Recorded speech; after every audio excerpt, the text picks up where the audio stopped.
In the last video, we finally answered the question, how good are the Generation 2 starters and their Generation 4 remakes? So today I thought it'd be fun to figure out how good the Generation 4 starters are in the Generation 2 remakes. So to start that out, we're gonna go with Chimchar, who is the monkey fighting Pokemon of Generation 4. Now, if we take a look at Chimchar's base stats, we're gonna see that he and Cyndaquil are actually very close. The only big difference is Cyndaquil actually has a higher special attack and a slightly higher speed, but if we move over to the Monferno base stats, we're gonna see that that does start to change, and Monferno starts to overtake the Cyndaquil line in terms of speed, in terms of special attack, and also in physical attack, which is gonna be huge because in this game, in the Generation 2 games, there is a ton of physical IVs that the game just kind of throws at you because we're battling a bunch of rockets, we're fighting a bunch of Pokemon that just give physical EVs as we're going, so that's just going to benefit us greatly. And then if we move on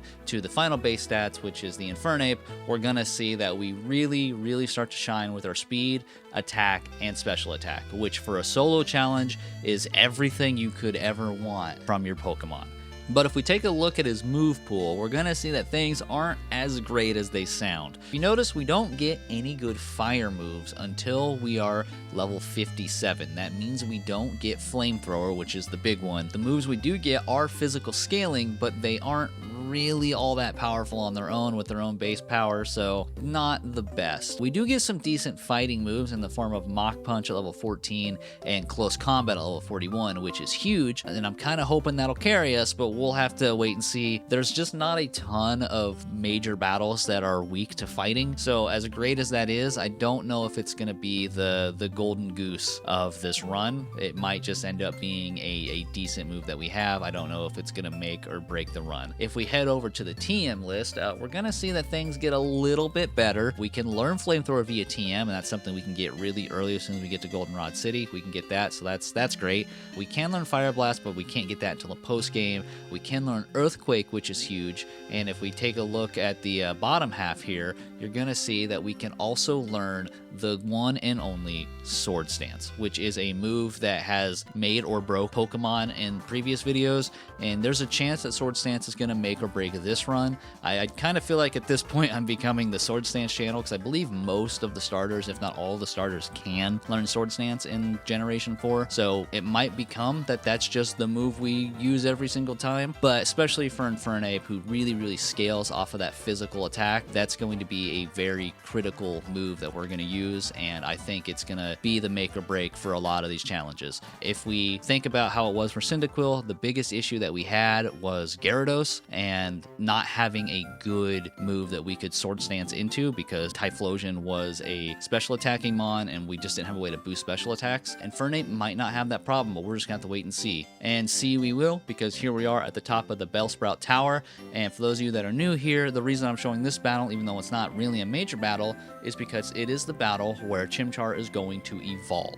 And I always show the battles where our Pokemon evolve just so there's a timeline, everyone knows what's going on. It makes it easy to keep up with. As you can see, level 13, I did get put to sleep, but there's really not much to talk about. It's been kind of a breeze. Chimchar has been flying through this game. Although we get really close to losing, luckily we don't. And we hit level 14, out comes the Bellsprout, and then an Ember is a one-shot. And that is the battle that Chimchar evolves, which is the same battle that Cyndaquil evolved in, which is pretty interesting, and I'm curious if that trend's going to continue, if we're going to see a very similar runs or similar milestones throughout this run. But here we are up at Falconer, our first major battle of the run, our first gym leader of the run, and I believe we are still level 14. Let's see how we do against his flying Pokemon. Alright, starting off, we're level 15, and we go for Ember, and it is almost a one-shot. Ember takes it out in 2 hits, out comes the Pidgeotto. Ember is going to be a 3-shot, but that Gust does a lot of work, and now I'm starting to get a little concerned. We do get a clutch burn. Ooh, he is right there. If this hits, we win, and it hit, and we win. If Falconer went for a heal there, I don't think we would have won. That was really close, really sketchy. But hey, first try victory is a first try victory. I will take it. Let's see what happens at the next major battle.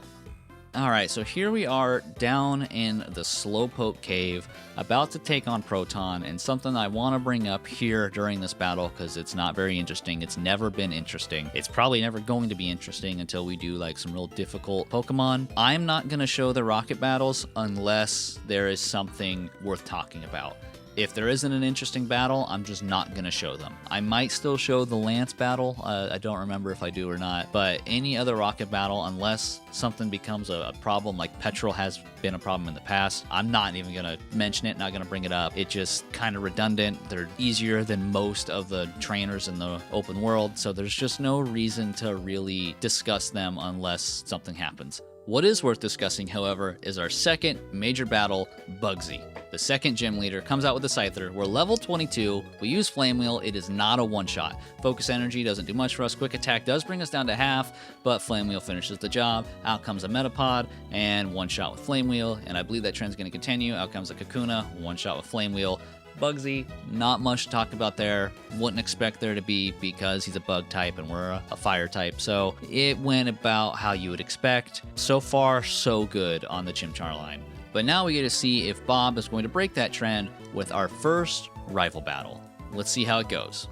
Alright, out comes Ghastly. I am level 23. This happened immediately after the fight. Fortunately, Mach Punch, I don't know why I went for that. I should have went Flame Wheel originally. Out comes the Croconaw. I go for Mach Punch. It doesn't do very much. I go for Scratch. It also doesn't do very much. I go for Flame Wheel. It doesn't do very much. And Scary Face, luckily he's not attacking. If he would have just used Water Gun more, I think this would have been a loss. That was a bit more of a struggle that I'm comfortable with, but out comes the Zubat, and we do Flame Wheel, a critical hit, and it's a one-shot. Let's go. I don't think that critical hit mattered, but that was a little scuffed. That was getting a little scary. Let's see if that trend continues with Whitney. All right, so we're level 26. We're going to use Headbutt. Oh, no, well, what are we doing? Oh, we use Mach Punch. Okay, good, Mach Punch. And then out comes the Miltank, and then we're going to use Mach Punch, and we get Infatuated by Love. Mach Punch, we don't care about that love. We get immobilized once, we get immobilized twice, then a Stomp. We get Mach Punch, almost a one-shot. Stomp again, full heal, immobilized by Love. Mach Punch does half that time. Stomp brings us down past half, and then we finish it off with another Mach Punch. Let's go. Having that fighting move finally starting to play with a super effective attack against Whitney, who has been, so far, a bit of a challenge for every starter we've done. See if that trend continues against our next major battle, Rival 2. Alright, so here we are, level 31. He starts with the Ghastly. We go for Flamethrower. We finally got that in Goldenrod. And then out comes the Croconaw. It's going to be another 3-shot. Yep, 3-shot with Mach Punch. And luckily he didn't attack again, so we're safe from that. Flamethrower is going to be a one-shot, and out comes the Magnemite, and Flamethrower is going to be a one-shot on that. Not much to talk about there, but he is the rival. We got to keep bringing him up because he's important to the experience. You got to know how stomping the rival's getting against all these starters, otherwise it ain't all that interesting. What is potentially interesting, though, is Morty. Because unlike all the other gym leaders we've had so far, Morty's Pokemon are immune to 2 of my 3 attacking moves. Let's see how it goes. Alright, so starting off with the Ghastly, we're level 34. We're going to go for Flamethrower, and it's a one-shot. Okay, that's a good sign. Out comes the Haunter, Flamethrower again, one-shot. Alright, this might not be a problem after all. Flamethrower is not a one-shot. We get a burn and then a heal, and the burn doesn't bring him back down to potion range, so it's going to be a 2-shot, and out comes the last Haunter. It's a one-shot. Monferno is destroying right now, and it's going pretty well. It's going about how I expected it to go, considering how Cyndaquil went in the past. But here we are, another random battle against some Slowpoke. We're level 35. We get a Headbutt. It's going to be 2-shot hit level 36. We learn Close Combat. We can replace Mach Punch with an actual good fighting move. And then we get to 3-shot a Slowpoke. And we get to see the important thing here, which is we evolve. We are finally now our Infernape, and now we made it to Chuck, who is the water fighting gym leader and potentially a problem because of that water typing. I don't think it's going to matter much because at this point, if you haven't noticed, we are extremely overleveled. Flamethrower is a one-shot. Out comes the Poliwrath. Close Combat is going to be a 2-shot, and we get put to sleep. Uh-oh, this might be worse than I thought. And, ooh, a Focus Punch brought me down, and we have our first loss against a Chuck. Uh-oh. Alright, let's try that again. We're going to start with a flamethrower. It's going to one-shot the Primeape. Let's go. Now out comes the Poliwrath. We're going to go for Headbutt. It's not enough, but we get a Body Slam so we don't get put to sleep, and we can close combat, take him out. That Hypnosis really messed us up. Wasn't for that, that would have been a first try victory, but is what it is. We had to have one loss, and it's unfortunate it was against Chuck, but maybe this means we got it out of the way and we can move forward. Speaking of moving forward, here we are coming up at Jasmine, the Steel-type gym leader, and there's not much to say about Jasmine, pretty sure, because, well, we're a Fire type and she's a Steel type. I think we can all imagine how this is going to go, given our over-leveled state that is a solo run in Generation 2. Flamethrower is a one-shot, and Flamethrower is a one-shot, and out comes the Steelix, and Flamethrower is a one-shot. Yep, it's exactly how I thought it'd go. Not much of a challenge, not much to say there. Jasmine is just another battle at this point. Let's see if things change at the next major battle that's worth talking about, the Rocket Hideout against Ariana. Alright, so starting off, we are level 45, out comes the Dragonite, level 40, and we're going to go for Headbutt. It's going to one-shot the Drowsy. Dragonite's going to go Fly. We get paralyzed, and last time this happened, it did not end well for us. And Dragonite's been paralyzed. Oh no, we should have taken out that Arbok right away. Luckily, paralysis didn't really affect either of us so far, and that time it does, but then Dragonite hits with Thunder, and out comes the Gloom. Flamethrower paralyzed again, gonna use Fly. Flamethrower paralyzed again, 3 in a row. I shouldn't have said anything, holy moly. But there we go, Dragonite does most of the work there, but we're able to get through.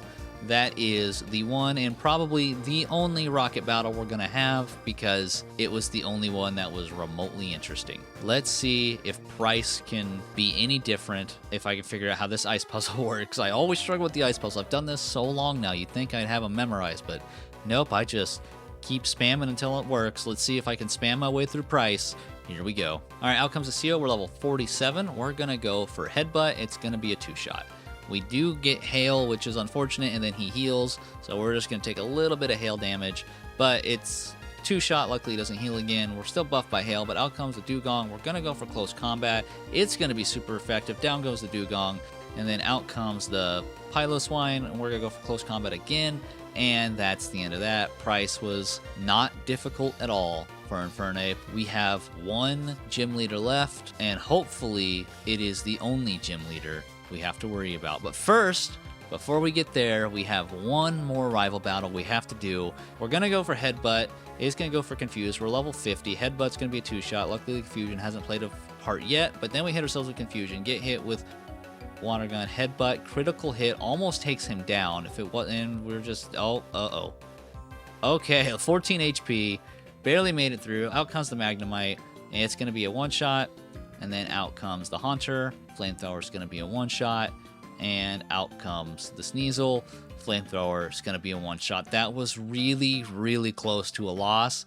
That Confuse Ray really, really messed us up. That is twice now that getting confused was almost a detriment of this run. Now we can see if we're able to get all the way through without a problem. This is where everything fell apart for Typhlosion. Let's see if Claire is going to be the giant brick wall for Infernape, just like this puzzle is for me. All right, let's see how it goes. Starting off, we are level 54. Gyarados comes out level 38. We now have Calm Mind, which is one of the strategies that I have. I'm thankful we use Calm Mind. We can boost our Flamethrower. Maybe it'll blitz through. Unfortunately, I do take a little bit more damage than I would have liked. And I'm able to take out the Gyarados, which is nice. I do level up, get a little bit of health back. Out comes the Kingdra. Flamethrower does half, and then a heal, and then a Hydro Pump. I survive the Hydro Pump, but unfortunately that heal means I'm not going to be able to take out Kingdra in one hit. Hydro Pump again, and yeah. Maybe Calm Mind isn't the play. Let's try something else. Alright, so here we are, level 54. We're going to go for Sword Stance this time. I mentioned it earlier. I learned my lesson from the previous runs. We're going to do 3 Sword Stance, I believe. Yep, 3 Sword Stance brings us down to 32 HP. Headbutt is going to one-shot the Gyarados. Give us a level up, get a little bit of health back. Out comes the Kingdra. Headbutt is a one-shot. and Sword Stance is just so good. Headbutt against the Dragonair number 1, and out comes Dragonair number 2. Our final headbutt, gonna be a one-shot. Second try victory against Claire is incredible. Sword Stance is incredible. Man, let's see if Lugia can even compete with that. Let's go. We're gonna go level 57, out with the Flare Blitz, and it's gonna be a 2-shot. And then out comes the Ran, so our fire moves are gonna do less damage this time, but luckily, Lugia doesn't hit with the extra sensory twice. That would have been really bad. I don't know. We're so lucky that the AI just loves to do setup stuff when it could have just taken us out really quick like. Let's see if anything will change on the final rival battle. I'm still kind of shaken about that Lugia fight. That was really close. I'm kind of shocked. But let's see if Bob has anything to bring to the table in his final run. Let's go. Now comes the Sneasel. We're going to go for Flare Blitz. We're level 59. It's going to be a one-shot. Out comes the Kadabra. We're going to go for Headbutt. It's a one-shot. Now we're level 60. Out comes the Feraligatr. We're going to go for Headbutt. It's going to be a 3-shot. Waterfall does quite a bit. Going to go for a close combat. Luckily, that hits, and it's probably would have been a 2-shot. Out comes the Golbat. We're going to go for Headbutt. Why I didn't just use Flare Blitz, I assume to save HP. I'm not really sure. Out comes the Magneton. There's a Flare Blitz. We do take quite a bit of recoil damage. And out comes the Haunter. Flare Blitz. We have 18 HP to spare. We took him out. Sorry, Bob. Just like all the other times, you just don't have what it takes to beat the Infernape. We have finally made it to the Elite Four. Let's see if they can beat the wall, starting with Will. Out comes Xatu, level 40. I am now level 60. I still have my rare candies. I haven't used them yet. Headbutt is going to be a 2-shot. We get hit with Confuse Ray, and then we hit ourselves with Confusion, and then Psychic, and hit ourselves with Confusion, and then Psychic. 3 for 3 on Confuse Rays or Sleep being the detriment to us. This time we just go for a Flare Blitz, and it's a one-shot. Out comes a Slowbro. Now we're kind of setting up. We don't really know what the right answer is against the Slowbro. 1 Sword Stance with a crit is enough. It might be 2 if I want to get through without the crit. Flare Blitz is going to one-shot the second Xatu. All right, we're doing okay here. We're going to Sword Stance, get hit with a Psychic, but that's our second Sword Stance. That should be enough to sweep the team. We're going to go for Flare Blitz, down to 27 HP. The Flare Blitz is getting a little dicey. Out comes the Exeggutor, Flare Blitz. Do we have enough health? We do not. The only downside to Flare Blitz. Let's see if we can get it on the 3rd try. Flare Blitz, we're going to start off. It's going to be a one-shot. Let's go. Out comes a Slowbro. Now we're going to set up 3 Sword Stance, I believe. I think we get through with 3 because all he's doing is setting up himself. So, yeah, nothing to worry about there. We're going to go for a close combat. It's going to one-shot. Let's go. Out comes the second Xatu. We're going to go for Headbutt. And then it one-shots now. That's good. Out comes the Jinx. Flare Blitz is going to be a one-shot, and we have a ton of HP to spare, so don't have to worry that much about it. And out comes the Exeggutor. Out goes the Flare Blitz, and down goes the Exeggutor. Not much to worry about there. Lucky us. Let's see if the trend can continue with Koga, the Poison type. Alright, so starting out, we're going to go with Ariados level 40, Sword Stance against it. Probably going to keep going until we get poisoned, and luckily, I don't believe we do. And that's the end of the run. Headbutt, one-shots, and then out comes the Crobat. Headbutt, one-shots. Headbutt, one-shots. Venomoth, Flare Blitz is going to be a one-shot. It's super effective. I think it would have been a one-shot even if we didn't have Sword Stance. Fortress comes out. We'll go for a Headbutt. It's going to be a 2-shot, which is kind of impressive, but it's not that much of a challenge at the end of the day. Out comes a Flare Blitz against the Muck. It's a one-shot, and look at us. We are destroying the Elite Four. Let's see if we can go 4 for 4. How does Bruno handle the Infernape, Sword Stance, Flare Blitz combo? Gonna go for a Dig. Okay, that gives us an extra turn to set up. And gives us 1 more Sword Stance, or do we just go? We just go for it. Headbutt is a one-shot with 2 Sword Stance. That's good to know. Out comes the Onyx. We're gonna go for close combat. That probably was a one-shot without any Sword Stance. Let's go. Out comes the Machamp. We're gonna go for Headbutt, and it's a one-shot. Good. That would have been bad if it wasn't. And then out comes the Hitmonlee. Headbutt is a one-shot. And last but not least, out comes the Hitmonchan. Headbutt is a one-shot. Bruno didn't stand a chance against the Sword Stance. Let's see if Karen can break the trance. I tried to rhyme. Good enough. All right, we're going to go for close combat. It's going to one-shot the Umbreon. Probably should have set up against the Umbreon, but I think I was worried about the double team of the Confuse Ray, because Umbreon can be really, really cheeky with that. We decided to set up against a Murkrow, which was a mistake because he's a flying type and I'm a fighting type. So we got one off. Is one going to be enough to one-shot the Gengar? Yes, it was. I believe Flare Blitz probably would have on its own. Out comes the Vileplume. I should just go for Flare Blitz. I didn't go for Flare Blitz. I get hit with Sunspore, full restore, paralyzed, can't move, Pedal Dance doing some work. Why did I just not? Okay, we're through. That I don't know. Can we hit? Can we hit? No, we can't. Dark Pulse. Oh, why didn't I just go for Flare Blitz? Okay, second try. We made it right back. There was no problems getting through all the other three members. Close combat is going to take out the Umbreon. I think this time I learned my lesson, and we're going to go for a Sword Stance. I didn't learn nothing. Okay, I didn't learn a single thing, but single Sword Stance was enough to get us all the way to Vileplume. It should be enough to get us there again. Do not do close combat. There we go. Okay, one shot with Flare Blitz. We're down to 98 HP. Flare Blitz again. We're down to 56 HP, but we'd love to get to 71. Jesus, got all tongue-tied. But there we go. Close combat finishes the job, and we are getting through the Elite Four fairly well. All that's left is the champion. Can Infernape get through this Gyarados wall? Let's see. We still haven't used our rare candies yet either, so we have that option if things go south. Gonna go with the Sword Stance. Waterfall does half. Headbutt with one Sword Stance does half. Headbutt didn't do half, and we get taken out by Waterfall. All right, we made it right back, like I said, and this time we have our rare candies used. Let's see if that is going to be the difference maker with those headbutts. I think I'm going to go for a Sword Stance again. As you can tell, I'm kind of thinking. So that does a lot less damage, which is nice. I can survive two of those, so then get two Sword Stance off, have 7 HP. Headbutt is still not a one-shot, but luckily it prevents him from attacking, and then he heals. So then we are able to get some healing off, and two-shot it. Out comes the Aerodactyl. Close combat should one-shot, which it does. Let's go. Out comes the Charizard. Uh-oh. I might need another Sword Stance to one-shot you with Headbutt. I do. And an Air Slash. Crap. Okay. Okay, we're getting somewhere. We just need to get there a little bit quicker. All right, here we go. Now we're back. Now we have Sunny Day to take out that Waterfall, so now we can set up all three Sword Stance and not worry about it. Again, not any trouble getting back to this point, so that's very consistent. There's our third Sword Stance, or no, I guess that's our third Sword Stance. We have 1 HP, close combat, not very effective, but does one-shot. We're up to 20 HP thanks to Shell Bell. Close combat again against the Aerodactyl. One-shot's up to 38 HP. Out comes the Charizard. Close combat. It's going to be a one-shot, even though it's not very effective. Sword Stance is the GOAT. Out comes the first Dragonite. Going to be a one-shot with close combat.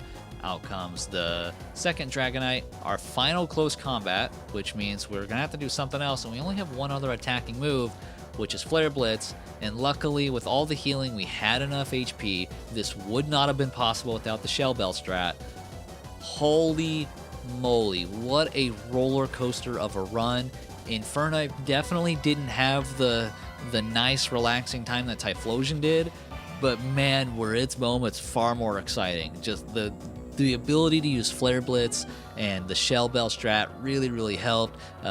Constantly getting hit with Hypnosis and Confusion just made Confuse Ray just made every battle so unpredictable. Here we are. We have a time of 12:10, level 65. We are a lower level than Typhlosion was, and we beat the game at a faster time than Typhlosion did. But I am gonna chalk the time up to me just getting better.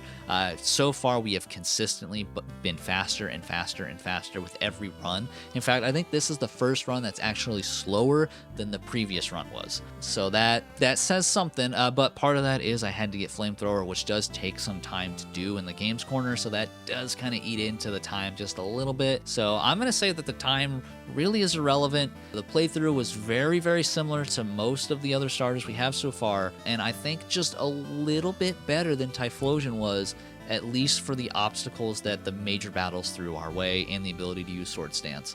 But that's the end of the run. Hope you guys enjoyed. Make sure to like, comment, subscribe for more, and I will see you guys in the next video. Peace.